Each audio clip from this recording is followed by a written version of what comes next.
하나님 말씀 출애굽기 4장 10절입니다. 모세가 여호와께 아뢰되 오 주여 나는 본래 말을 잘하지 못하는 자이니이다. 주께서 주의 종들에게 명령하신 후에도 역시 그러하니 나는 입이 뻣뻣하고 혀가 둔한 자니이다.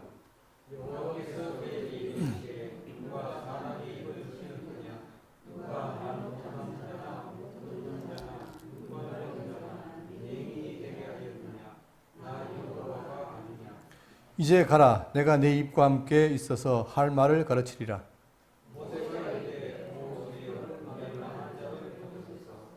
여호와께서 모세를 향하여 노하여 이르시되 레위 사람 내 형 아론이 있지 아니하냐. 그가 말 잘하는 것을 내가 아노라. 그가 너를 만나러 나오나니 그가 너를 볼 때에 그의 마음에 기쁨이 있을 것이라.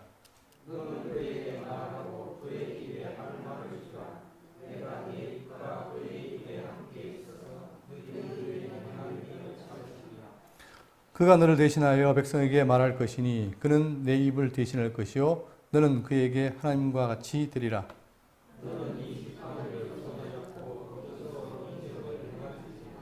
아멘. 지금 우리가 살피고 있는 출애굽기 내용은 400년 동안 종노릇한 이스라엘 백성들을 하나님께서 이끌어내기 위해서 지도자로서 모세를 준비시킵니다. 그런데 내용 보시면 모세는 계속해서 됩니까? 나는 못합니다. 입이 둔합니다. 할 수 없습니다라고 지금 계속 뻗대고 있죠. 그러나 하나님께서는 모세를 정했기 때문에 그를 어쨌든 간에 설득시켜서 그 일을 하도록 하십니다.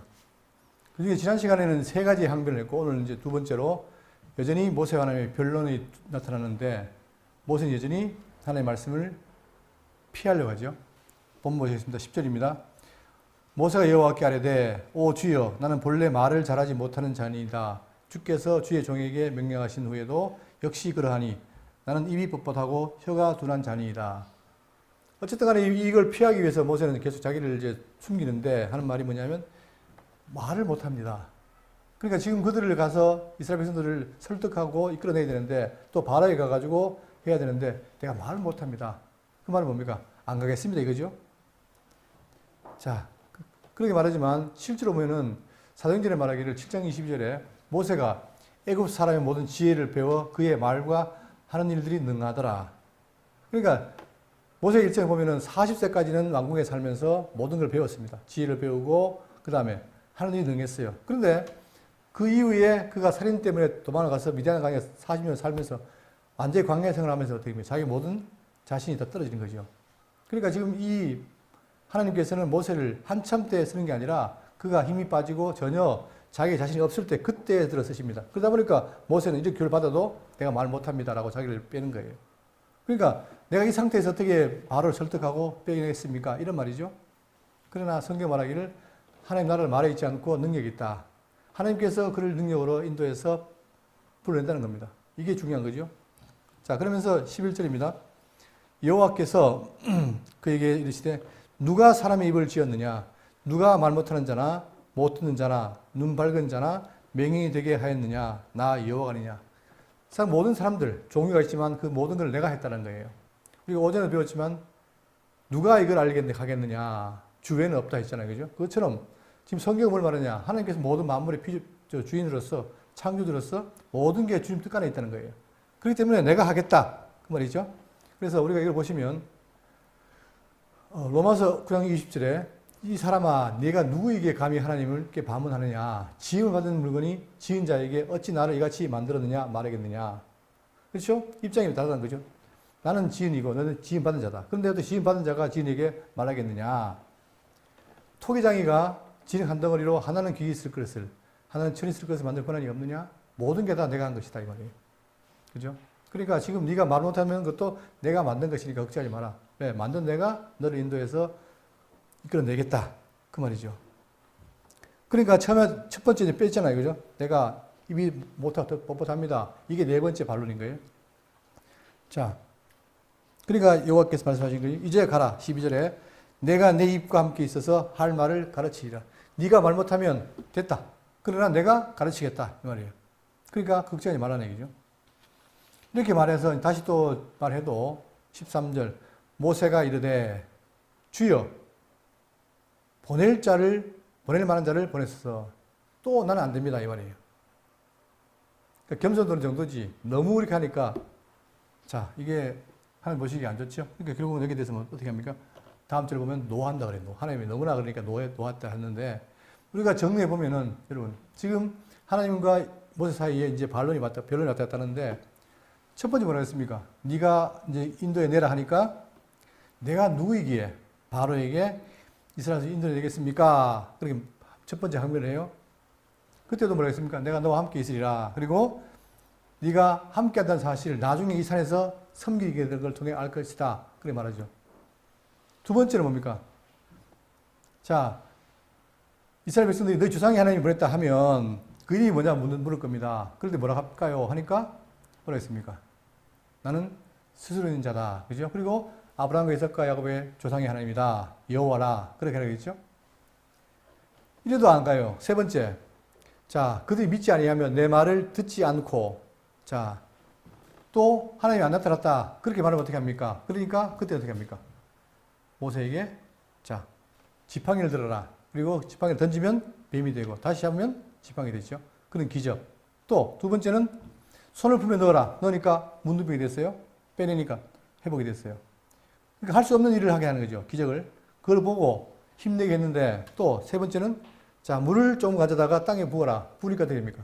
땅이 피가 돼요. 이런 놀라운 이적을 함께 하면서 함께 한다는 걸 보여줬는데도 불구하고 여전히 모세는 그 말을 듣지 않습니다. 않고 오히려 아까 인 것처럼 내가 이 뻣뻣합니다. 말을 못합니다.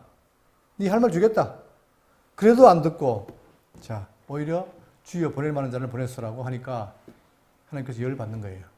그래서 14절 여호와께서 모세를 향하여 노하여 이르시되 레위 사람 내 형 아론이 있지 아니하냐. 그러면서 아론을 청갑니다. 여러분 아론 누군지 아시죠?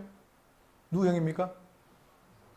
바로 모세 형이잖아요. 자, 6장 16절에 레위 아들들은 이름은 그들 족보대로 이러하니라.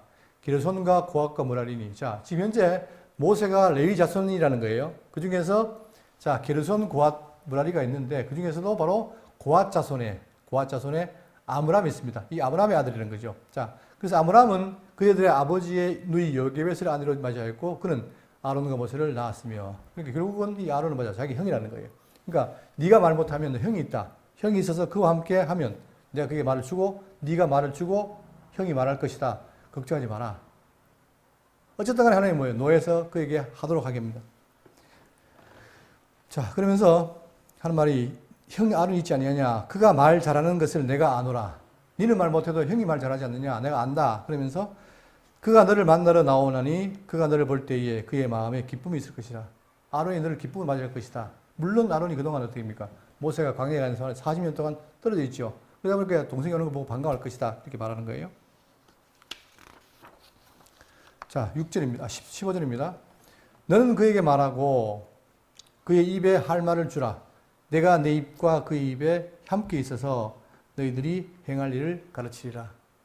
지금 이 시대가 바로 뭡니까? 계시 시대죠. 하나님 직접 살아계신 보여주잖아요. 그러다 보니까 너는 그에게 말하고, 즉 모세가 직접 계시를 받고 그 말 네가 말 못하니까 그에게 말을 해라. 그러면 그의 입에 할 말을 주라. 결국은 네가 받아서 모세가 받아가지고 아론에게 자 말하고 말을 주라. 내가 그 입과 내가 내 입과 그의 입에 함께 있어. 결국은 하나님이 모세와 아론에게 함께해서 자 너희들이 행할 일을 가르칠 것이다. 직접 친히 말씀하시는 거죠. 그러니까 하나님은 아론이 아니라 모세인 거예요. 그러니까 모세는 그 역할을 감당하고 결국은 그 대언자로서 아론이 간다 이거죠. 그러면 여러분 아까 잠깐 집사님과 얘기한 적이 있는데 오늘날 교회가 바로 뭐냐면 이 직접 계시 하나님 지금도 말씀하신다. 근데 지금 시대는 뭐예요? 교회 시대는 말씀하시지 않습니다. 어떻게 합니까? 하나님이 이미 기록된 말씀을 깨닫게 하죠. 그래서 과거에 모세라든가 아니면 사도들 같은 경우는 직접 말씀해서 했지만 우리가 어떻게 하느냐? 말씀하시는 게 아니라 빌립보 2장 13절에 너희 안에 행하시는 일은 하나님이시니 자기의 기필들을 너희 위하여 너희에게 소원을 두고 행하게 하시나니. 이 소원은 뭐냐? 내 육적인 소원이 아니라 지금 성령이 함께 하잖아요. 성령이 계시다 보니까 우리 기록된 말씀을 깨달으면 하나님 뜻을 알아요. 알고 그분이 우리에게 뭘 줍니까? 소원을 줌으로 행하게 하시는 거예요. 그러니까 우리 성도들은 처음에는 연약할 때는 육신의 소욕대로 살지만 그러나 점점 말씀을 깨달으면 어떻게 됩니까? 그 뜻을 알게 되면 그 뜻이 내 속에 들어오고 그것이 소원으로 나타나는 거예요. 그러니까 우리가 말씀을 배울수록 내가 하나님의 백성으로 살 방향이 보이고 그 삶이 소원으로 이어진단 말입니다. 그러니까 오늘날은 지금 내가 밤에 기도했는데 하나님이 직접 말씀하신다. 이런 거 없어요. 있으면 귀신인 거예요. 왜? 이미 성경에 다 기록되기 때문에. 그죠? 이걸 구분해야 됩니다.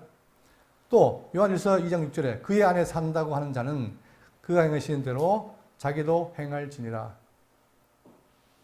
이제 하나가 된 거죠, 이제. 그래서 우리는 자꾸만 뭘 들으려 하지 말고 성경을 통해서 하나님의 뜻을 분별하고 내가 어떻게 살아야 되겠다는 것을 자꾸 배워야 되는 거예요. 그러면 어릴 때는 잘 모르지만 점점 우리가 깊이 알게 되면 어떻게 됩니까? 자식이 부모의 마음을 잘 모르잖아요. 그러니까 처음에는 막 반대로 가다가 점점 부모의 뜻을 알고 나이가 들수록 어떻게 됩니까? 부모와 함께 하듯이 우리 성도도 마찬가지입니다.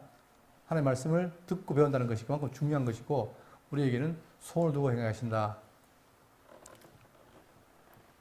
자, 그러면서 너는 이 지팡이를 잡고 이것으로 이적을 행할지니라. 자, 그러면서 하나님 함께 하심을 이제 이적으로 보여주는데 하는 말씀이 뭐냐면 이 지팡이를 손에 잡고 이 지팡이는 뭡니까? 얼마 전에 던졌더니 뱀이 됐고 다시 잡았더니 지팡이 된 거죠. 가지고 이것으로 이적을 행할지니라. 미래에 대한 얘기예요. 근데 놀랍게도 이 말씀대로 앞으로 어떻게 됩니까? 모세는 기적을 행하지요. 어떤 기적입니까? 자, 7장 20절에 지팡이를 들어 나일강을 치니 그 물이 다 뭐였다? 피로 변하고.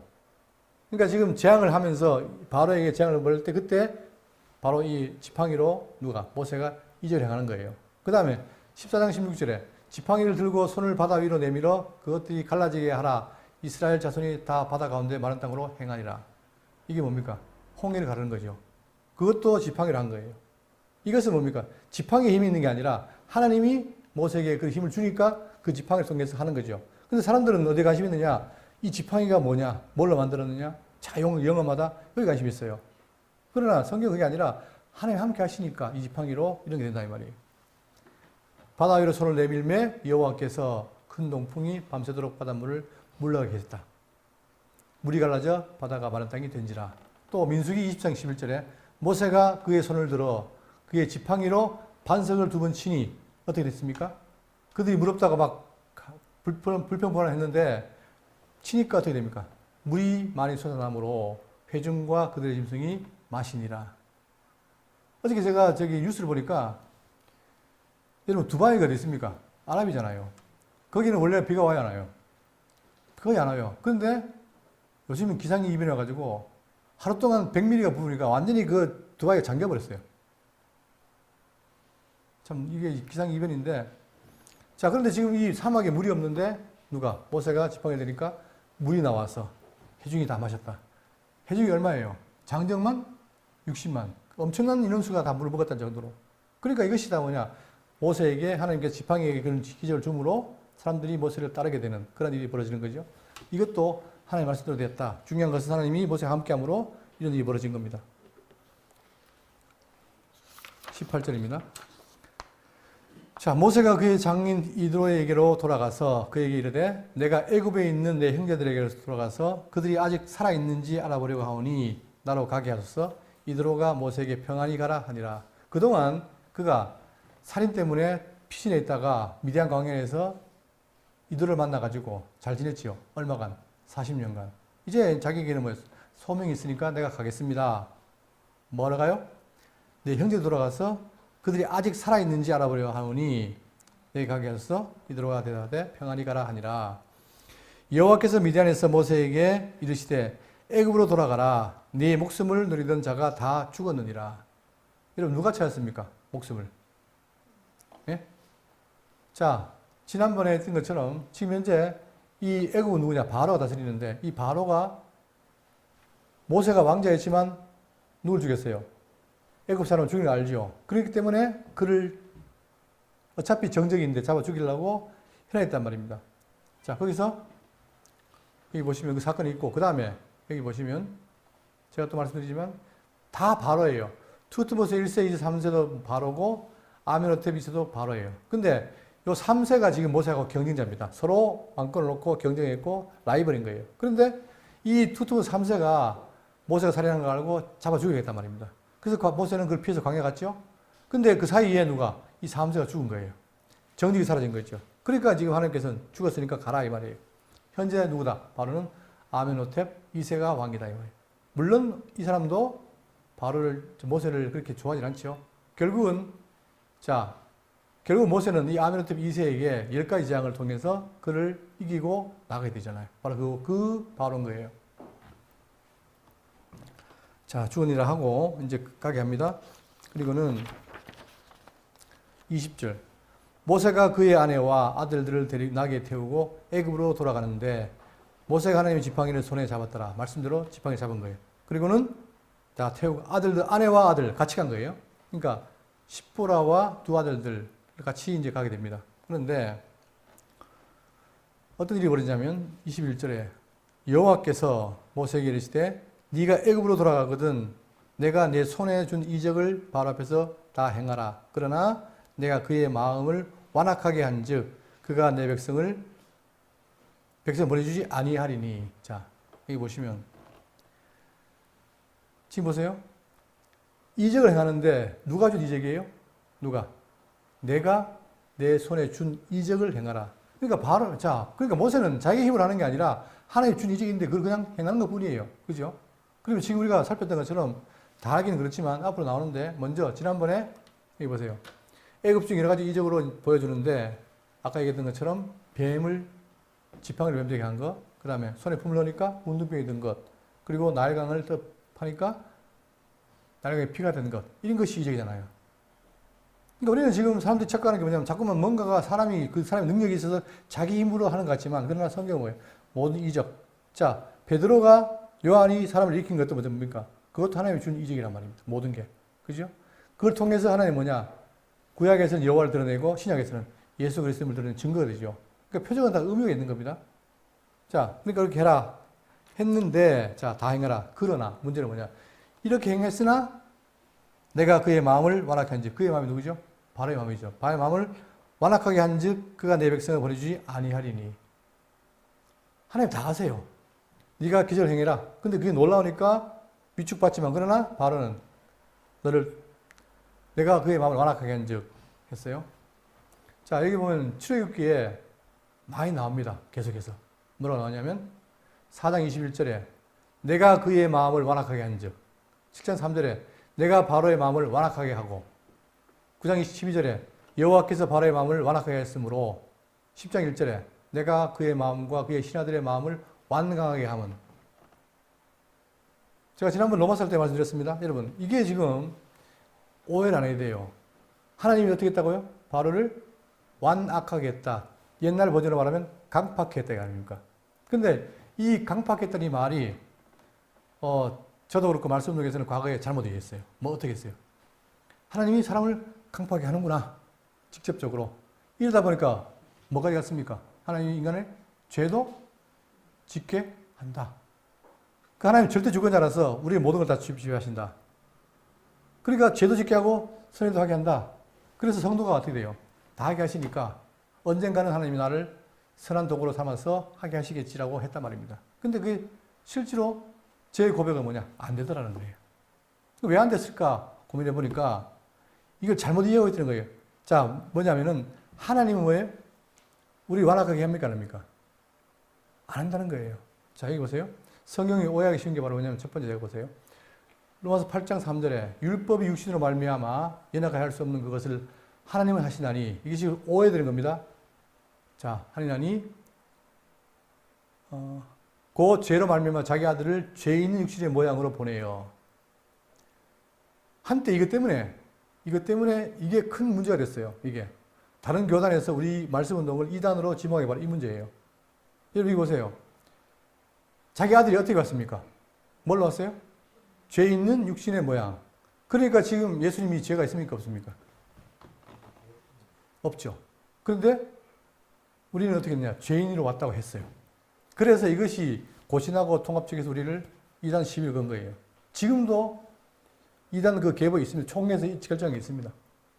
그러면 이게 뭐냐면 이 말 때문에, 자, 죄 있는 육신의 모양으로, 그러니까 마치 예수님이 뭐예요? 오신 육신이 죄가 있다. 이렇게 이해야 되잖아요. 그러나 그렇지 않습니다. 여기서 말하는 죄인의 육신의 모양은 바로 우리 인간, 죄인의 모습을 봤다는 거예요. 그러면서 자, 여기는 죄 있다고 보이지만 그러나 히브리서 4장 15절에 우리에게 있는 대제사장은 우리의 연약함을 동정하지 못하실 리가 아니요 모든 일에 우리가 똑같이 시험을 가지는 이로되 뭐가 없어요? 죄가 없어요. 그러니까 기독교의 얘기를 뭐냐, 기독론에 있어가지고 예수님은 죄가 없다는 거예요. 언제부터? 태어나서 돌아가실 때까지 죄가 없어요. 그러니까 죄가 없으니까 어떻게 되느냐? 베드로전서 2장 21절에 그는 죄를 범하지 아니하시고 죄도 없고 죄도 안 범하는 거예요. 누구가? 우리가 믿는 예수 그리스도가. 그죠? 그러니까 이게 잘못 읽으면 바로 죄 있는 육신의 모양이니까 그분도 죄인이다. 아니라 이 말입니다. 근데 이것이 굉장히 큰 문제가 됐어요. 자, 그리고 또 방금 했던 겁니다. 여호와께서, 자, 출애굽기 4장 27절 여호와께서 모세에게 이르시되 네가 애굽으로 돌아가거든 내가 내 손에 준 이적을 바로 앞에 정하라. 그러나 내가 그의 마음을 완악하게 한즉.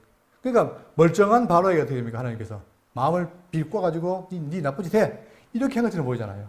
그래서 사람들이 뭡니까? 아, 봐라, 하나님이 사람 악하게 다는구나 라고 이해를 했던 거예요. 그러니까 제가 고백하잖아요. 저도 과거에 봐라, 하나님 죄도 짓게 한다 라는 말을 했단 말입니다. 근데 야고보서 1장 13절에 사람이 시험을 받을 때에 내가 하나님께 시험 받는다 하지 말지니. 자, 시험이라는 말은 테스트가 아니고 템테이션, 유혹이란 말이에요. 유혹. 우리가 살다 보면 많이 제 유혹 받잖아요. 근데 그 유혹 받을 때에 뭐라 하느냐? 하나님은 악에게 시험을 받지도 아니하시고 친히 아무도 시험하지 않는다. 유혹하지 않는다는 거예요. 그러면 이 말하고 앞에 있는 말하고 같으면 다릅니까? 틀리죠. 지금 바로에게 완악하겠단 말입니다. 강팍하겠단 말입니다. 근데 성경은 뭐예요? 아니라는 거예요. 그러니까 이런 거를 극단적으로 얘기하다 보니까 아, 하나님 오늘 죄도 짓게 하는구나. 그렇지 않습니다. 성경은 뭘 말하느냐? 그건 죄도 없지만 죄를 짓게 하는 분이 아니에요. 자, 그러면 어떻게 죄를 짓느냐? 오직 각 사람이 시험을 받는 것은 자, 욕심에 이끌려 미혹됨이니. 모든 사람은 욕심이 있어요. 그러니까 제가 지난번에 얘기를 드렸지만 아담이 어떻게 합니까? 아담이 있다 보니까 가운데 생명나무가 있어요. 또 선악과가 있어요. 근데 그 선악과가 하나님은 뭡니까? 다 먹지 마라. 먹으면 죽는다 이랬는데 사단이 와가지고 죽긴 왜 죽냐? 산다. 오히려 눈이 밝아져서 하나님처럼 된다. 이러니까 자, 이 두 갈래에서 누가 어떻게 됩니까? 이 두 상황에서 아담이 갈등이 생긴 거예요. 하나님 잘 믿었다면 갈등이 안 생길 텐데 갈등이 생긴 거예요. 누가? 하와가.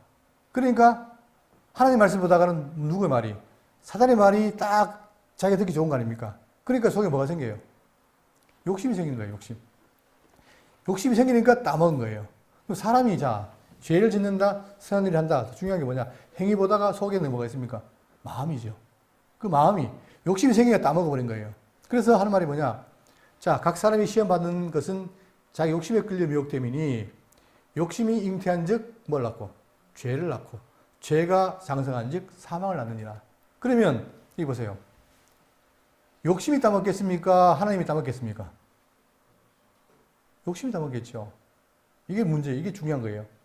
근데 너무 우리가 하나님을 절대 주권자라고 봐가지고 주권을 말하다 보니까 이런 것을 쉽게 말했단 말입니다. 그래서 성경에 그런 게 없어요. 하나님께서는 우리를 죄짓게 하는 건 없습니다. 단, 하게 하는 게 뭐라고요? 우리에게 진리를 깨달아서 선한 일을 하도록 하는 것이다.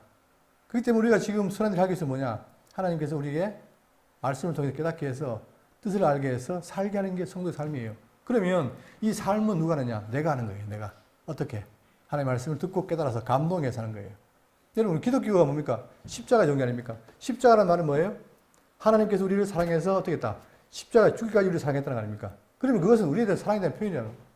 그 사랑을 내가 안다면, 모를 때는 모르지만 안다면 어떻게 됩니까? 그 사랑이 나를 감동시킨 거예요. 감동시켜서, 아, 그러면 내가 나를 사랑하신 그분을 위해 살아야 되겠다. 쉽게 말해 인간이 자기 사랑하는 애인이 생겼다. 그러면 어떻게 됩니까? 그 애인을 위해서 살잖아요. 똑같은 거예요. 우리가 지금 하나님의 사랑을 깨달으면 내가 하나님처럼 살아야 되겠다라는 마음이 생긴단 말입니다. 그래서 살게 하는 게 바로 하게 하시는 거예요. 근데 우리는 양쪽을 다 이뤄놓고 하나님이 살게 하시고 죄도 짓게 한다. 이러다 보니까 우리는 그 사이끼리 뭐가 됩니까? 그 사이끼에서 왔다 갔다 하는 게 돼버린 거예요. 시계추가 돼버린 거예요. 그러니까 내가 안 해도 하나님이 나를 선하게 하겠지라고 입만 벌리고 다 있었던 거란 말입니다. 그래서 성경은 그게 아니에요. 이 죄인을 불러서 깨닫게 해서 선한 일을 하게 하시는 게 하나님의 하십니다. 그러니까 성경은 하게 한다는 말은 뭐다? 우리를 진리를 위해 살게 한다는 것은 가능하지만 우리를 죄짓게 하는 것은 성경에 없다. 분명히 정리해야 돼요. 그래서 우리가 많은 오해를 받았고 타교단으로부터 많이 질책을 받았으나 다시 정리하면 성경에는 죄짓게 하는 게 없고 그리고 그러면 자 중요한 게 바로 뭐냐? 하나님이 바로를 강박했다는 말은 뭐냐? 이게 중요하죠. 자 그러면 이 강박했다는 말은 완악하겠다는 말은 뭐냐면 여러분 보세요. 지금 모든 사람이 다 아담 죄로 다 죽었잖아요. 다 죄인으로 태어나죠. 그러니까 모든 사람이 죄인으로 온 거예요. 근데 하나님이 어떻게 했습니까? 로마서에 모든 사람을 완악한 가운데 내버려 두사. 내버려 두니까 온갖 죄를 짓잖아요. 마찬가지로 바로에게 뭡니까? 바로가 원래 이방 사람으로서 죄인이었어요. 그런데 하나님이 그를 내버려 둔다는 말은 이것 완악하게 한다는 말은 직접적으로 죄를 짓게 한다는 말이 아니라 그냥 내버려 둔 거예요. 그러니까 그는 하나님 뜻을 반대하죠. 이게 지금 마찬가지입니다. 세상 사람들도 왜 하나님을 반대하느냐? 자기가 안 믿어지니까 마음대로 사는 거예요. 하나님 그거 내버려 둔 거예요. 내버려 둔다는 말은 뭐다? 완악하게 한 걸 했다. 이렇게 표현한 거죠. 그러니까 그것은 하나님 직접 죄를 짓겠다는 말은 전혀 관계없는 말이다. 그냥 바로에게 그냥 자기 상태로 내버려 둔 거예요. 그러나 반대로 택한 백성은 어떻게 합니까? 죄가 내버려 두는 게 아니라 직접적으로 개입하셔가지고 우리를 깨닫게 해서 돌이키잖아요. 이게 차이인 거예요. 그러니까 지금 여기서 정리하는 건 뭐냐면 자 하나님 바로의 마음을 완악하겠다. 그러면 완악하게 해서 뭘 하려고 하느냐? 이게 중요하죠. 왜 바로를 완악하게 하느냐? 그냥 보내시지. 그건 뭐예요? 그만큼 죄의 건세가 어떻다? 죄의 건세가 강력하다 이 말입니다. 인간의 힘으로 나올 수가 없다 이 말입니다. 그렇기 때문에 하나님이 어떻게 돼요? 그거를 깨닫게 해서 10가지 재앙을 내려가지고 결국은 장자재앙을 내려서 바로가 끌어지게 하는 거잖아요. 그래서 결국 우리를 하면 뭐예요? 거기서 벗어나게 하는 거예요. 그만큼 이 죄의 건세가 어떻다? 죄의 건세가 강력하다. 근데 우리가 잘 모르는 사람들은 지금도 뭡니까? 기도할 때 내가 사단을 대항해서 이기겠다. 천만의 말씀입니다. 우리 사단하고 싸울 존재가 아니에요. 사단은 누가 이기게 됩니까? 내가 이기는 게 아니라 누가? 우리의 머리신 그리스도가 이기는 거예요. 그래서 마태복음이나 누가복음에 4장에 뭐가 나옵니까? 예수님이 성령에 이끌어가지고 시험받죠. 왜 시험받아요? 내가 바로 사단을 이길 수 있는 하나님의 아들이다. 그걸 보여주는 거예요. 만약에 여러분 우리가 기도해서 사단을 이긴다. 그럼 우리가 누굽니까? 내가 누구라는 거예요? 하나님의 아들이라는 거예요. 그러나 우리는 뭐냐? 직접 이기는 게 아니라 살면서 예수 믿으면서 그분을 의지해서 그의 이름으로 기도를 할 수 있죠. 그러나 우리가 싸울 수 없는 거예요. 근데 많은 분들이 용감하게 내가 살아서 이긴다라고 하는데 저도 학생 때 그렇게 배워가지고 제가 기도원 가가지고 막 사전 결단하다고 그런 일이 있는데 어리석은 일이죠, 이게. 그러니까 우리는 한때 사단의 종이었어요. 사단의 아들이었어요. 죄의 아들이었어요. 그렇기 때문에 사단과 우리는 맞다이 할 수 있는 존재가 아니에요. 그러나 내가 그 종이었는데 그리스도가 어떻게 했다? 그 종에서 벗어나게 해서 나를 지금 하나님의 아들로 삼았다는 게 중요한 거죠. 그죠? 그러니까 지금 이들에게 애굽 바로 왕을 벗어나게 한다는 것은 너무 중요한 얘기예요. 왜? 그만큼 죄의 건세가 강력하기 때문에. 따라서 하나님께서 죄의 건세를 이기지 않으면 우리는 나올 수 없다. 그런데 지금 모세에게 이 바로를 이겨서 나오게 하는 그런 걸 하기 위해서 오히려 역으로 바로의 마음을 완악하겠다는 거예요.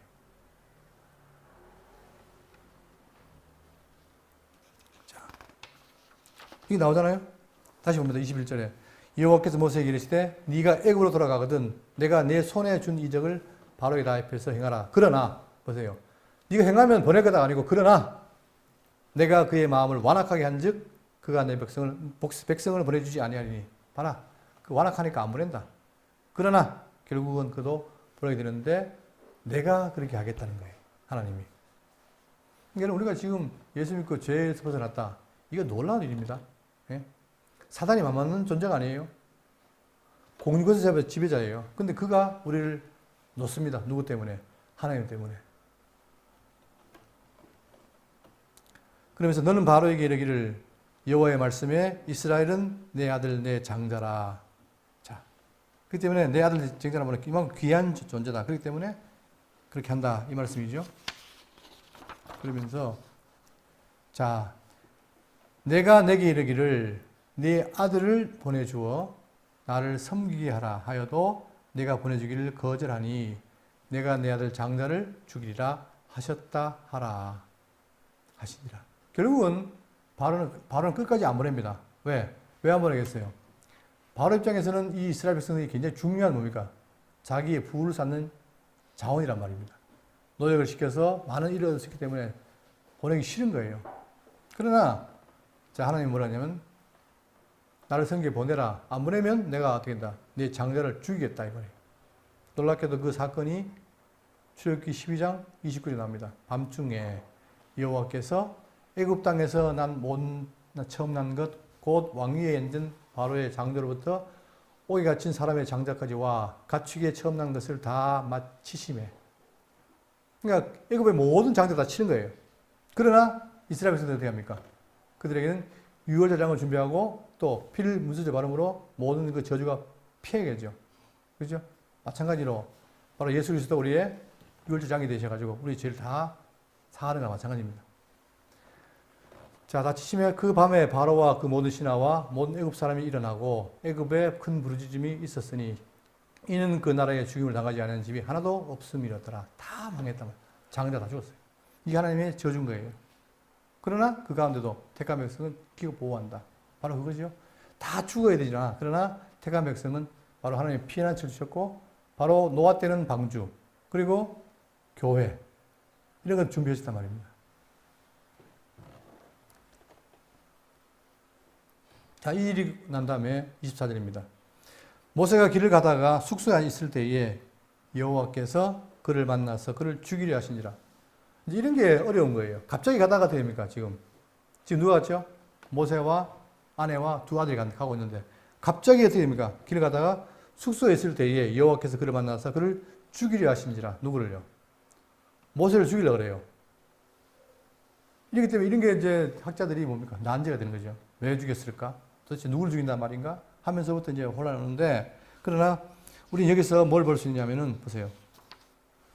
자, 이 뒤에 뭐가 나옵니까? 5절, 25절, 26절에 뭐가 나와요? 십보라가 뭐라면 돌칼 가지고 할례를 해가지고, 이 할례 때문에 그런 거예요. 자, 왜 이게 중요하냐면, 창세기 17장 10절에 너희 중 남자는 다 할례를 받으라. 이게 영원한 표징입니다. 다시 말하면 네가 은혜의 백성이라는 것 하나님이 증거를 주기 위해서 할례한 거겠죠. 난지 8일 만에 남자의 생식기 끝을 잘라서 표시하라는 거예요. 네가 여호와의 아들이다. 그죠? 그렇기 때문에 이게 너무 중요한 겁니다. 자, 너희 중 남자는 다 할례를 받으라. 이것이 나와 너희와 너희 후손 사이에 지킬 내 언약이니라. 너희는 포피를 베어라. 이것이 나와 너희 사이의 언약의 표징이니라. 너희의 대대로 모든 남자는 집에서 난 자나 또는 너희 자손이 아니라 이방 사람에게서 돈으로 산 자를 막론하고 난지 8일 만에 할례를 받을 것이라. 너희 집에서 난 자든지 너희 손으로 산 자든지 할례를 받아야 하리니 이에 내 언약이 너희 살에 있어 영원한 언약이 되리라. 자, 이게 있어야만 언약이 되는데 문제는 뭐예요? 없잖아요. 그럼 어떻게 됩니까? 언약 관계가 아니라는 거예요. 그래서 할례를 받지 아니한 남자, 곧 그 포피를 베지 아니한 자는 백성 중에서 끊어지리니. 그러면 지금 모세가 뭘 안 했어요? 할례를 안 하면 어떻게 됩니까? 지금 하나님께서는 모세를 통해서 이스라엘 민족을 이들을 지도자 삼는데 그가 뭘 안 했다? 할례를 안 하면 어떻게 됩니까? 그게 있을 수가 없잖아요. 그러니까 이걸 위해서 어떻게 지금 하나님께서 급하게 바로 그 상황을 묘사하는 거죠. 내가 곧 죽인다. 이러니까 그 말을 듣던 25절에 십보라가 돌칼을 가져다가, 이 돌칼 그러니까 무딘 게 아니라 그나마 날카로운 거예요. 그 칼을 가져다가 그의 아들의 포피를 베어 그의 발에 갖다 대며 이르되 당신은 참으로 내게 피난편이로다 하니. 그러니까 십보라가 이제 할례를 해가지고 그럼으로 인해서 하나님의 관계를 유지하는 거예요. 중요한 거예요. 그러니까 모세가 지금 뭐냐, 이스라엘 백성으로서 이걸 안 했단 말입니다. 그러니까 그걸 십보라가 알고 행한 거예요. 그러니까 26절에 여호와께서 그를 놓아 주시니라. 그때의 십보라가 피난편이라 함은 할례 때문이었더라. 그렇죠? 그러니까 성경은 다 자정이 올린 것처럼 앞에 이 사건을 보면은 앞에 뭐가 있냐 보면 알게 되는 거예요. 근데 그걸 빼놓고 객관적으로 보면 어떻게 됩니까? 왜 그랬을까? 온갖 추측이 나오고 반론이 나오죠. 그러나 지금 우리는 바로 아브라함에게 맺은 언약 때문에 알 수 있는 것처럼 모세가 지도자로서 언약 관계가 있지 않으면 그 일을 못하기 때문에 하나님은 급하게 모세에게 이렇게 했다를 알 수 있습니다. 자, 27절입니다.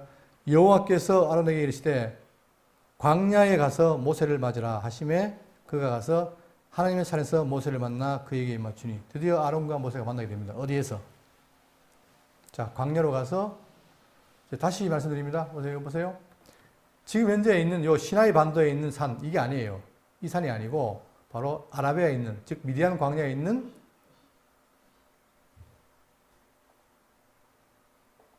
이 포인트가 또 안 되네.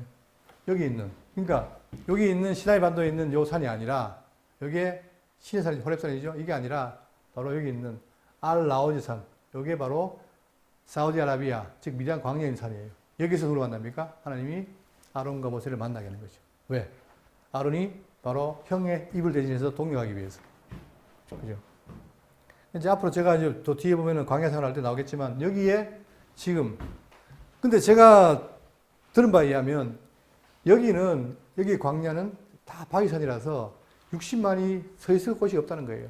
그럼 여기는 이 사우디아라비아가 이게 아니고 밑에 전부 이 엄청난 크기잖아요.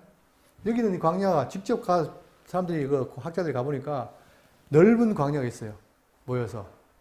그렇기 때문에 이쪽에는 있을 수가 없다. 그럼 여기는 가능하다는 사실이죠.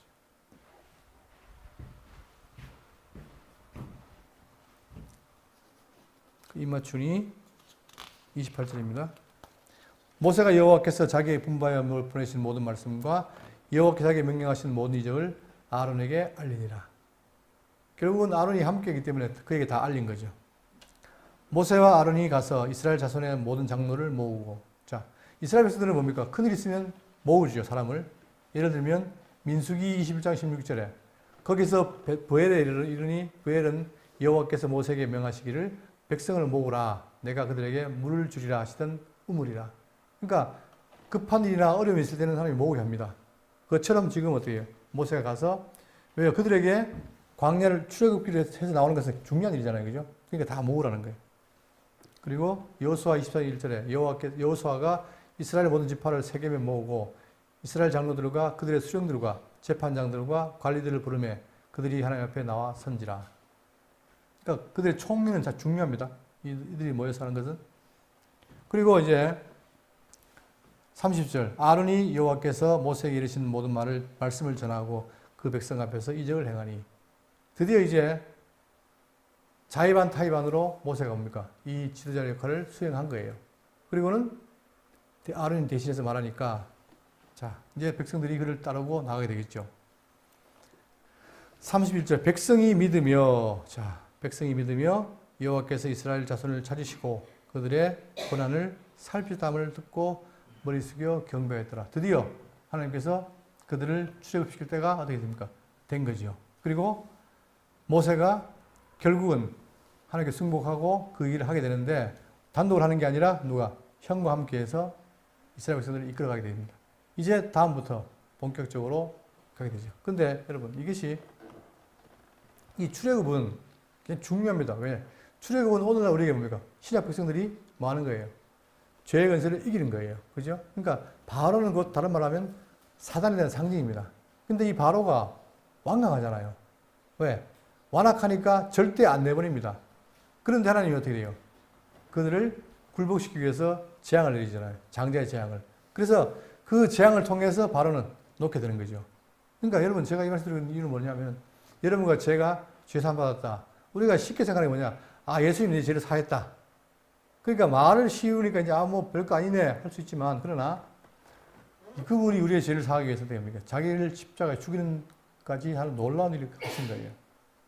그때 우리가 그냥 거저된 게 아니라 말입니다. 놀라운 그분의 구속 사역을 통해서 우리가 하나님의 백성이 됐고, 그렇기 때문에 우리가 그걸 알아야 이 광야 생활할 때 내가 어떤 자세를 지어야 될지, 그죠? 그리고 그걸 알 때 정말 하나님이 사랑하시는 그 사랑을 우리가 깊이 아는 거죠. 그래야만이 우리가 또 뒤돌아보고 가지 않는단 말입니다. 그걸 모르면 광야 가다 가나안으로 가는 게 아니라 또 어떻게 돼요? 계속해서 뒤를 보죠.